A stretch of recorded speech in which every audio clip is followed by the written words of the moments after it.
This is ClueCon Weekly, the official FreeSWITCH web show produced and broadcasted directly from FreeSWITCH. ClueCon Weekly features live updates from the FreeSWITCH developers and presentations from various pioneers of communications technology. ClueCon Weekly is brought to you by FreeSWITCH Solutions, the official consulting firm of the FreeSWITCH open source project. Get help from the experts. Visit freeswitch.com. ClueCon, the premier technology conference for telecom, WebRTC, IoT, and all things maker. ClueCon is held every year in Chicago, Illinois, and offers an all-day hackathon and 4 days of technology-rich presentations from developers around the world. Learn more at ClueCon.com or call 877-748-CLUE. All right, guys, welcome to ClueCon Weekly. Today is August the 23rd. We're going to have our very own Brian West joining us today. He's going to be talking about SIP trunking and how you configure that stuff in FreeSWITCH and various ways you can do that. So you guys stand by for that. Next, we're going to go over to Kathleen for the news.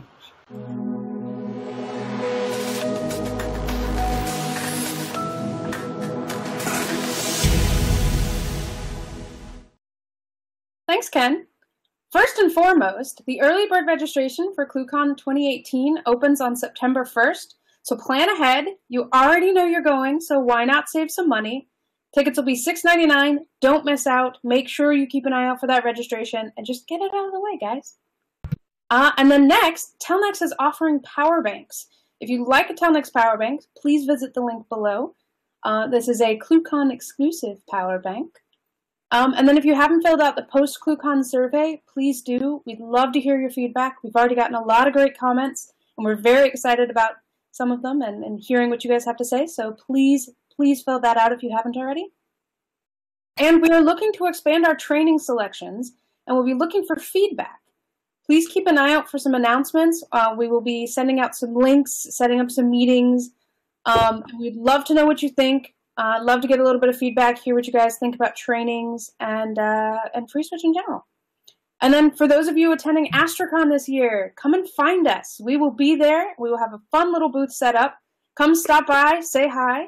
Anthony might even be speaking. So make sure to stop by and say hello. And that's it for me, Ken. All right. Thank you very much, Kathleen. Again, guys, we're going to have Mr. Brian West joining us today. Brian, how you doing? Doing pretty good, Ken. Just trying to get everything lined out for this presentation this morning. You know how it is, last-minute tweaks and testing and things like that. So I've got everything queued up to give these the viewers an idea of how to set up a SIP trunk in FreeSWITCH, how to map that inbound number to a phone, vice versa, calls from a phone outbound to the PSTN and such. Cool. So now, one of the things that you're talking about SIP trunking today. And we were kind of talking about this beforehand. That's kind of a misnomer. You want to kind of address that? Okay, so it was probably a thing when you're actually talking about physical lines trunking, but when it comes to something like SIP, it's all virtual. There's no limitation. There's no such thing as SIP trunking. It's basically a SIP account to make phone calls on. Calling it SIP trunking is just like, it irks me when people do it, but it's like people say ATM machine or VIN number or NIC card. It's the same kind of thing to me. So, yeah. So what you're really going to be talking about today is how to set up those SIP accounts from between like FreeSWITCH and your provider, and how all that's configured and how we use all that stuff. Correct. All right. Cool. So if you're ready, we'll go ahead and get your screen ready. And take it away, Mr. West. Okay, so I've done some work and I've stripped down the configuration that I'm going to show you, so it doesn't have a lot of clutter in it to kind of confuse you or anything. So the first thing you have to do is go to say FlowRoute, Telnex, VoiceTel, any of the sponsors from ClueCon that are providing voice services. Go get an account with them first. You're going to need information from there. Okay. So what we're going to do first is we're going to set up our gateway. Now this is, let me learn how to spell. This is basically the information you need. What you see in the XML, you only have to name the gateway. The gateway name will turn into the proxy name if you don't have the proxy param within your gateway config. So here is sip.flowroute.com. username 1078532, and by the way, these are fake. Don't even attempt it. The password is XADFYZ9T7TE. Okay, so that's the minimum you need for most providers, all right? Don't really got to do a lot. There are some providers, such as BroadSoft, if they use BroadSoft Switch, where you have to do some really weird tweaks, like from domain and auth user versus user. We support all those funky combos. So pretty much, if I sit down in front of something that's not working right, I can usually tweak it enough to make it work. There's some examples on Confluence of various ones as well that'll probably get you a head start if you run into one that's a little harder to deal with. Once that's up and running, we're going to go out here and we're going to look at. So normally you start FreeSWITCH up with that saved. And if you notice here, we have this SIP.flow route. It's registered, good to go. All right. Now, go to the other screen. Now we're going to take, and now we've registered. Now, I already mapped the DID to that registration, so we're going to show how to map that inbound call to extension 1000.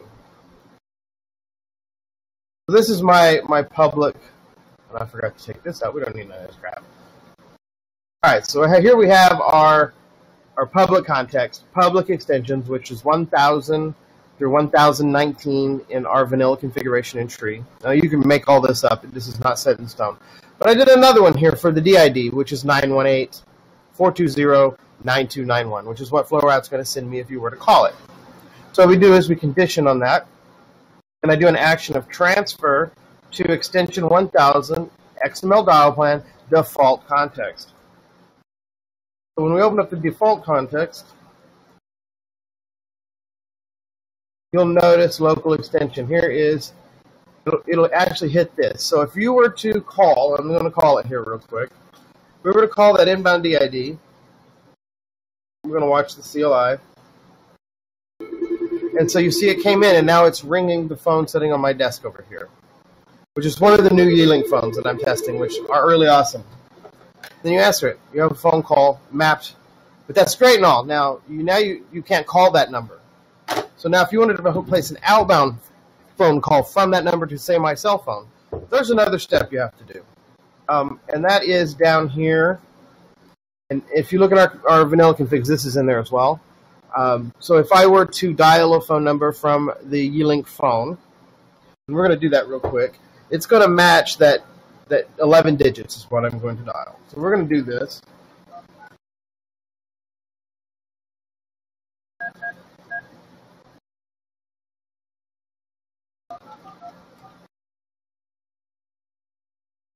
I can just dial today. So we dial outbound.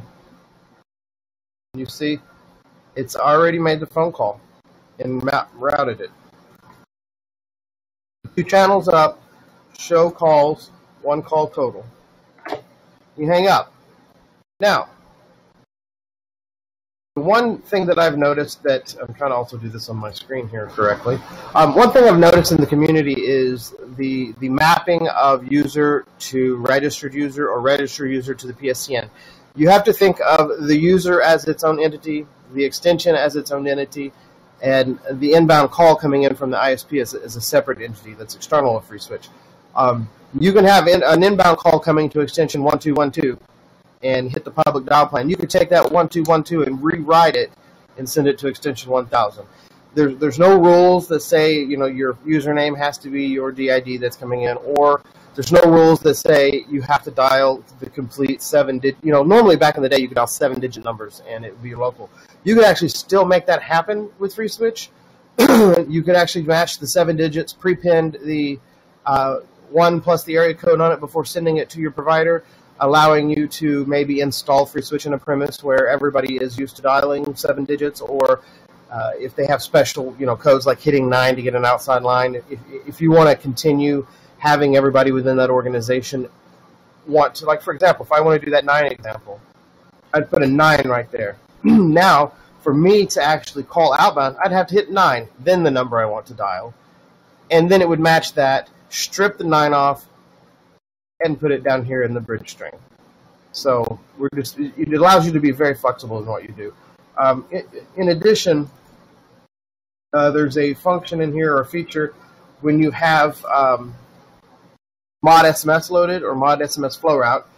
You can actually take inbound SMS and route them to a user, rewrite them.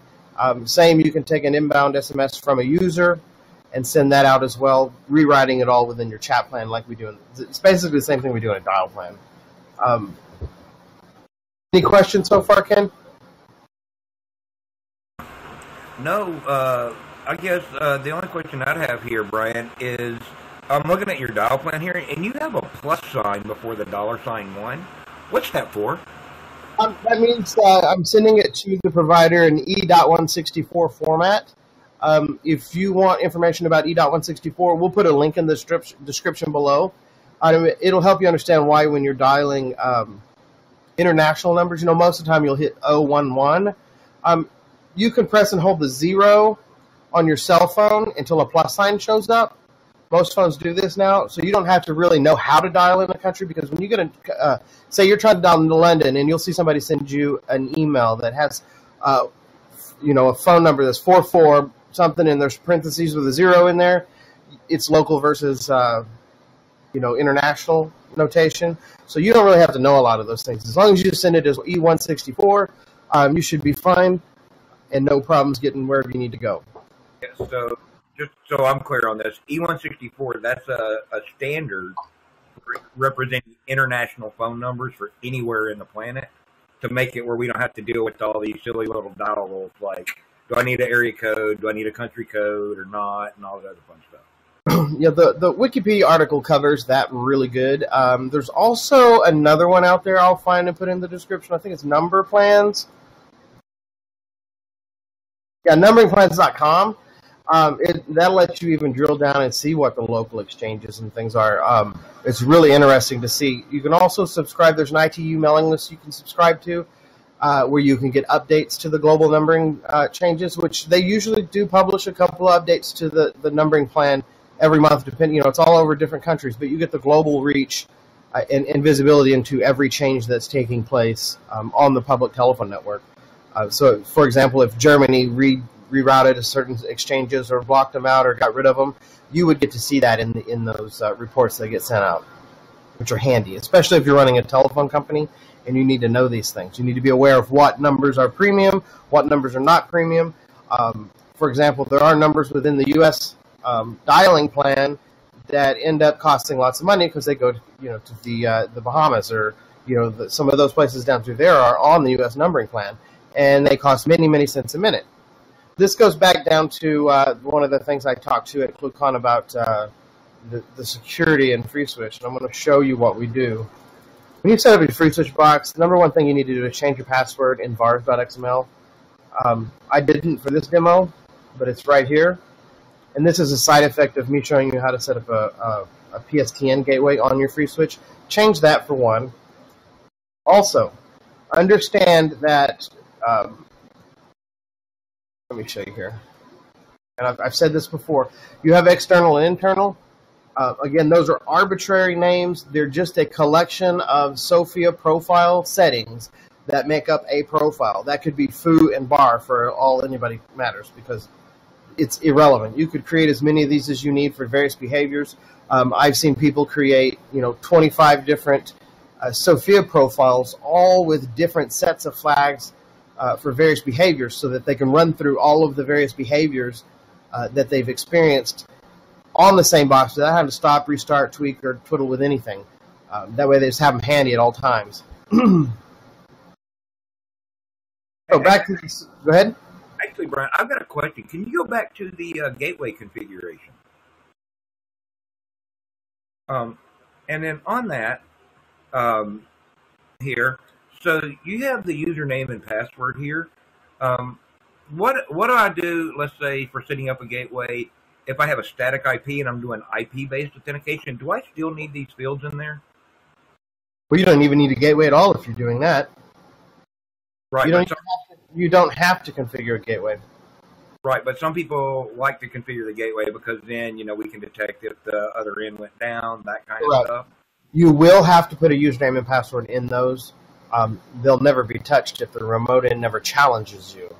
that's only used if the remote challenges you. But if you need to set up a gateway for an IP-based connection where they're doing IP authentication, you can still set it up.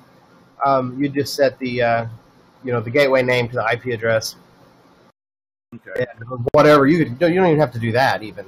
Right. But it allows you to turn on like the ping monitoring, so you can tell if the gateway goes down, which will help you fail over to the next gateway a lot quicker. Right. So username and password are required, but if we're doing IP auth, then we can just put some random data. Yeah. No. You could even put something in there that you would recognize in a log, just in case maybe one day you do get a challenge. You could get, that way you can see what's going on. It would show up. The username would show up in the packet if you were to ever get challenged. No username and no password for the values. Right, exactly.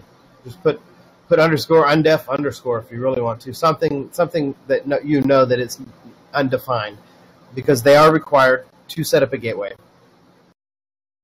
And that configuration right there is the bare minimum. Even if you're setting up an authenticated gateway, that's the bare minimum you would need. And as I stated previously, there are other providers and gateways and equipment that they use, like Broadsoft, that may require extra settings. And if let me pull up one of these so you can see it. Hi, Brian. I have a quick question. Yes. This SIP trunk can carry multiple calls. How can I do it quickly to limit the number of simultaneous calls that can go through it? You would use mod limit.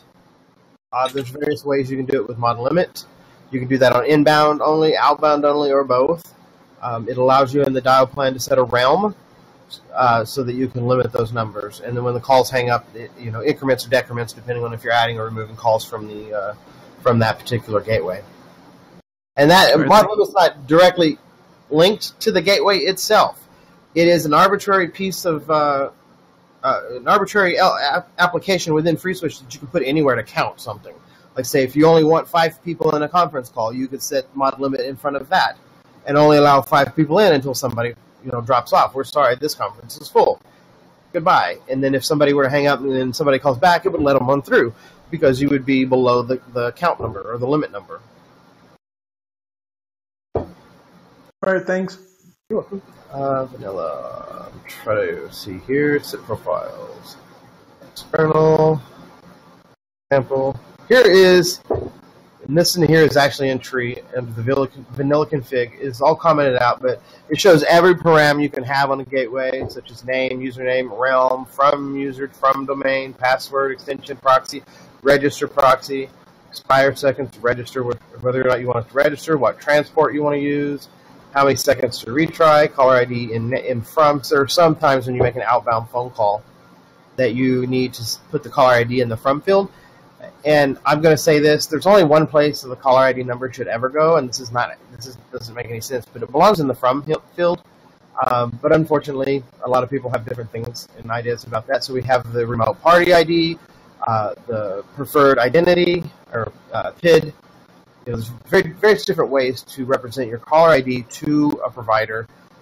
Most providers are now also limiting you from presenting caller ID of numbers that aren't related to your account with them. This becomes a problem for some companies that have large call centers and they route traffic through multiple gateways, different providers. Usually if you sign something with a provider, they'll unlock that and let you do it, but it's been abused a lot, so be careful there. So yeah, you've got all the options here for your gateway. There's tons of them. Usually just what I do when I run into a SIP gateway that isn't working, but it works with something like XLite or Bria, is get a successful registration packet from Bria and get the registration packet from FreeSWITCH, and then start comparing what's different, and then little by little whittle down and make the packet from Bria, or the one from FreeSWITCH, look as close as you can to the one in Bria. With all of the tweaks that we have in FreeSWITCH, you'll get close and solve the problem and get the device registered. And that's usually my approach when I can't get a device to register, is just compare the two and start chopping down the differences, make it not have any.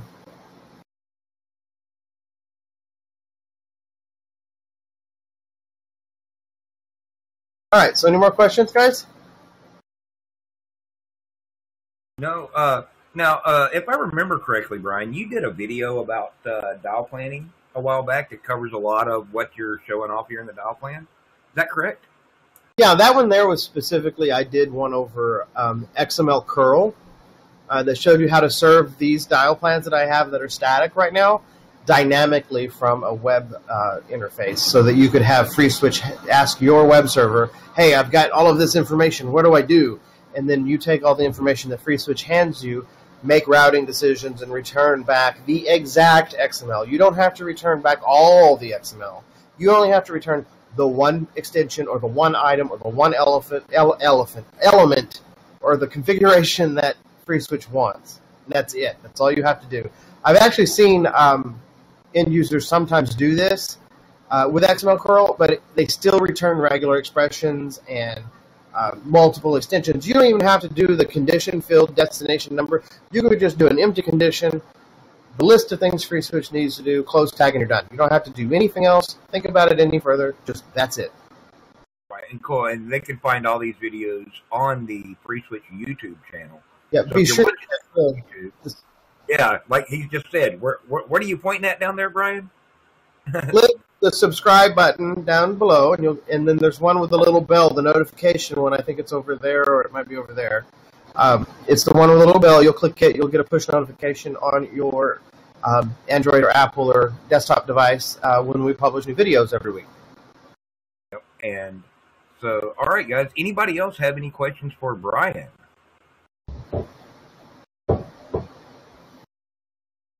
All right, then. Well, Mr. West, I want to say thank you for coming in. Brian? Yes, Fred. I've tried registering. I've tried creating a SIP trunk before, but what happens is that without a username and password, for example, if I just want two FreeSWITCH boxes to talk to each other, under Sophia status, I don't see the registration status. Yeah, there won't be because you don't register. Oh, right. Cool. There won't be any because you're not registering. Cool. Thanks. You're welcome.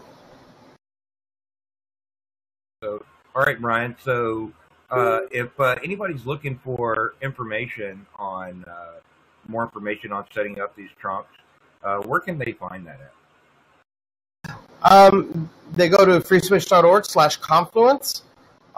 There's some examples on there.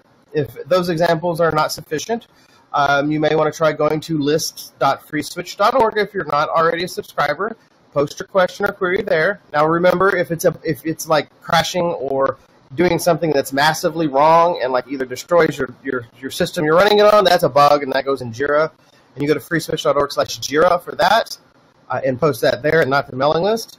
If you want more interactive one-on-one assistance, you can join us at the HIB chat channel, which is located on freeswitch.org, or you can join us on Freenode at #FreeSWITCH.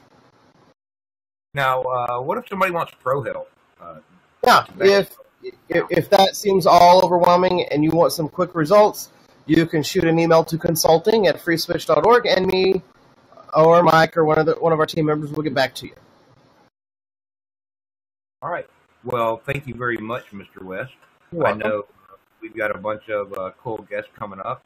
So for you guys that you want to know what's coming up on ClueCon Weekly, follow us on Twitter at ClueCon. Follow us on Twitter at FreeSWITCH and find out what the FreeSWITCH team is up to. And don't forget, like us on Facebook and all the other fun locations for that. Next week, who do we got next week? Wow, it helps if I have the right calendar up. Next week, we're going to have the callstats.io folks joining us, and they're going to be talking about how that works with FreeSWITCH. And so you guys don't want to forget that. We're going to be here right back here on Wednesday at the 30th of August at noon Central Time. So you guys join us then. We'll see you back here next week. Thanks, guys. Have fun. You've been watching ClueCon Weekly. Tune in every Wednesday at 1 p.m. Eastern Time, or visit us online. Please follow the FreeSWITCH team on Twitter and Facebook by visiting our site at freeswitch.org.